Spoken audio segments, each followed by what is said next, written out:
মৃত্যু কারো জন্য বসে থাকে না, কথাটা ঠিক নয়। মাঝে মধ্যেই তাকে অপেক্ষা করতে হয়। সে জানে শেষ পর্যন্ত তারই জিত, কিন্তু ছোটোখাটো হার মানুষের অদম্য ইচ্ছার কাছে তাকে মেনে নিতে হয়। মানুষ জানে সে অমর নয়, তবু সে কবিতা লেখে, গান গায়, ছবি আঁকে।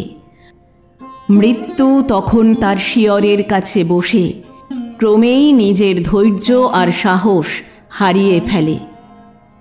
মৃত্যু, তুমি সহিষ্ণুতা শেখো, আমাদের প্রস্তুত হতে দাও, আমাদের অনুভব করতে দাও তোমার শীতল হাতের স্পর্শ।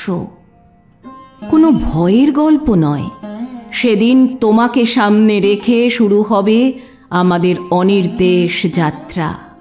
যেন আমরা মুক্ত কণ্ঠে আমাদের আপনজনদের কাছে বলতে পারি, উনি অনতিক্রম্য, কিন্তু আমরাও খেলায় হারিনি।